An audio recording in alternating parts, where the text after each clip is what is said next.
Nandito ako ngayon sa Yokis Farm. Kasama ko ang Ninang Telma. Ninang, ngiti ka naman. Hello. Ikot muna kami rito bago ako lumuwas. Ito talaga sinadya ko rito. Saka yung pinuntahan ko kahapon na memory lane. Naghihintay lang kami ng makakasama. Mamaya iikot ako dito. Ipapakita ko sa inyo kung anong meron dito.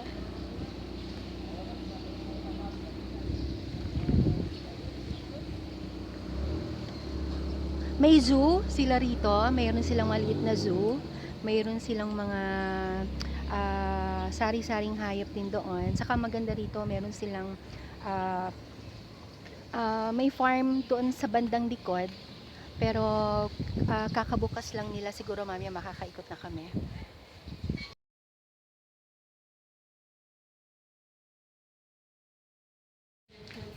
Sir, yan po ay mga empty bottles po ng wine. Para ano yan? Anong gagawin dyan? Display lang. Opo. Meron sa akin doon. Opo. Nakikita ang display. Kasi naubos na yung laman.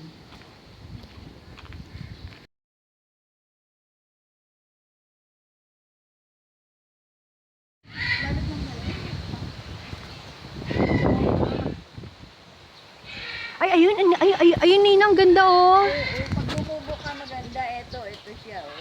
Pag bumuka yan maganda, parang pamaypay. Eh kaya pala mahal, oo nga. Parrot ba to? Parrot. Sensitive yan eh. Kailangan siya sa walang bubulabog eh. Para hindi sila ma-stress. Oo, yun na yun. Eh, yung aso ko hindi pwede eh.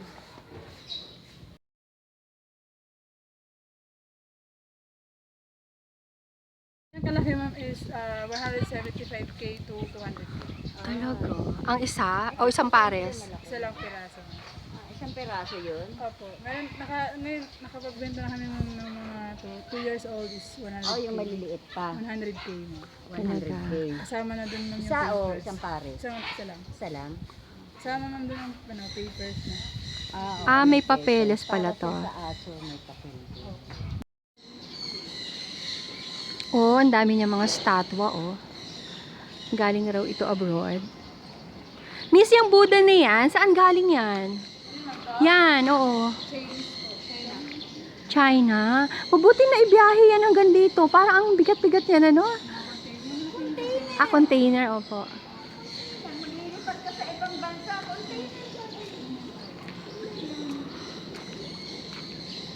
So, pwede rin bumili ng mga yan. Ang nag-first lane po ang mga anti-collection. Ah, okay. Sa loob pa sa Pwede. Dito, merong pwedeng bilhin. Miss, anong tawag dito? Museum? Ng mga, anong tawag niya? Oo, mga antique collections. Dapat ko pala, dito dali na yung tawa ko sa umuwi. Oo nga po, Nina. Saka ikot-ikot din kayo. Lagi kayo nasa bahay. Oh, may ano pa, may tawag dyan. Usa. How much ang usang ganyan? Ma'am, not for sale po ang Lahat ito not for sale. Ah, okay. Wala mo. Wala. Gusto niyo pa bang bumili? Collection naman to. Oh, di ba? Puro siya mga antique. Yung iba raw dito galing pa ng Thailand, ng China, Malaysia. Ito pala yung kaunahang lugar na nakarating ako ng na ganito na ito nga, maraming mga collection ng antique.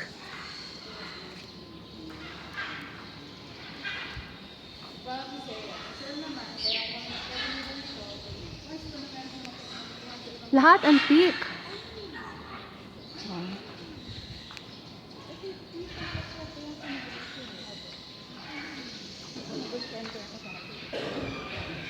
Buddhist din naman po siya. So, yung may-ari nito, anong nationality niya? Chinese talaga. Pinay si babae. Ang jade yan. Jade? Yung bato? Sa dragon boat. Ito, Ah, so gawa sa jade. Ang ganda oh. Dragon boat. travel. Kahit touch lang, bawal. Fragile. Kahit hipo. Tingin lang, pwede. Diba? Nakakita ko ng ganito dun sa pelikula ni Jackie Chan. Ayan. See? Diba? Ang sarap mag-ikot.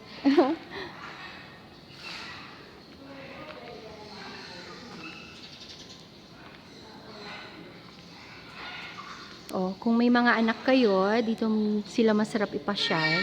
Sa ganito. Actually, meron daw mga nag-educational trip dito.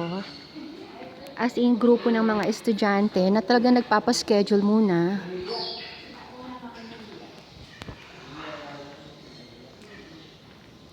Yan. Puro estante ng mga antique rin talaga. Pero not for sale.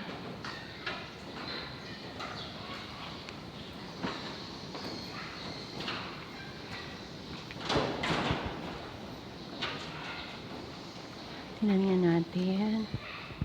Oh.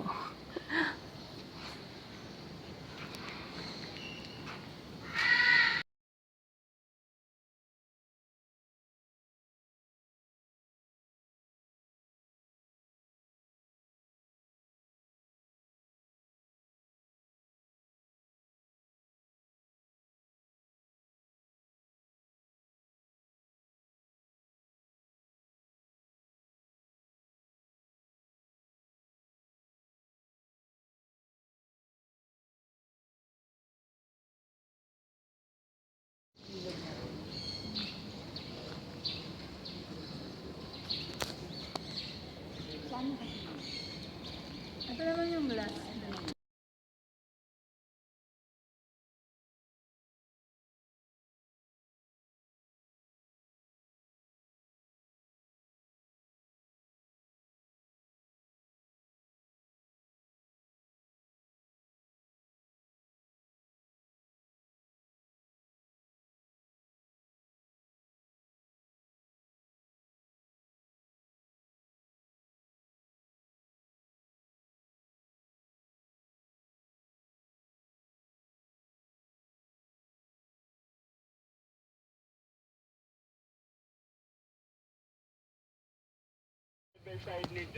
Hindi kailangan diligan. Nandito ako ngayon na sa loob ng farm.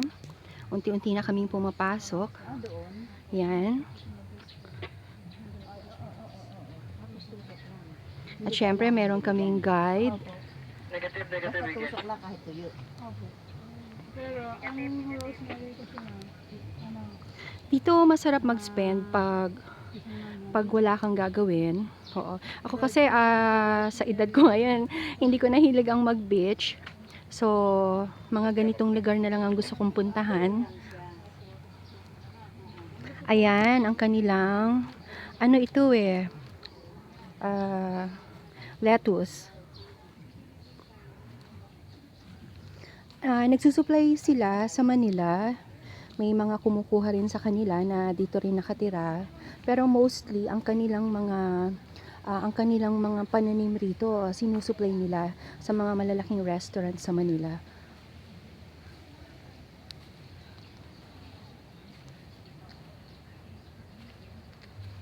Ito yung mga bagong tubo pa lang. Actually, kahit sa bahay, pwede tayo magtanim nakita ko siya sa isang post sa FB. So, yun nga, sinabi nila rito na pwede naman talaga kahit sa bahay lang natin.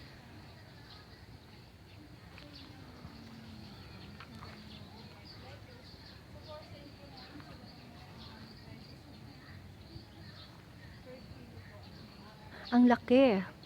Meron pang banda doon sa likod.